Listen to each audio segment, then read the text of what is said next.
What happens during jury deliberations for a verdict? Have you ever wondered what really goes on behind closed doors during jury deliberations?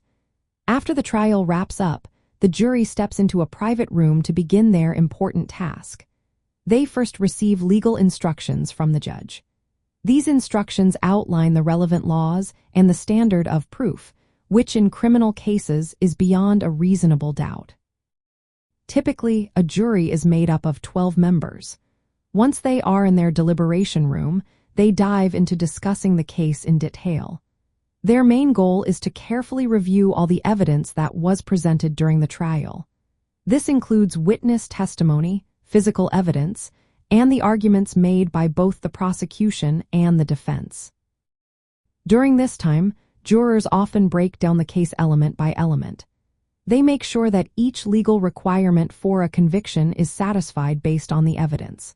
To do this, they may list and discuss pieces of evidence in relation to these elements. This helps them determine if the prosecution has proven guilt beyond a reasonable doubt.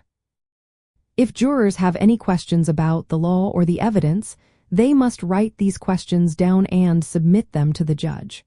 The judge will then respond in open court, ensuring that both parties are present. This process helps maintain transparency and fairness.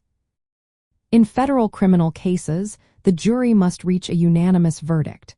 This means that all jurors must agree on whether the defendant is guilty or not guilty. If they cannot come to a consensus, this may result in a hung jury. A hung jury leads to a mistrial, which may requiring a new trial with a different jury. To keep outside influences at bay, jurors are not allowed to discuss the case with anyone outside their deliberation room. In some situations, the judge may even decide to sequester the jury, isolating them from outside contact to ensure a fair process. Once the jury reaches a decision, they notify the court. The verdict is then read aloud in open court, where the judge, lawyers, defendant, and public are present.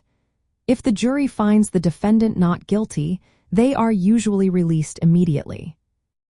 From a criminal defense standpoint, understanding this process is essential. The defense's role is to create reasonable doubt during the trial. Jurors must carefully consider this doubt during their deliberations before making a final decision on the verdict.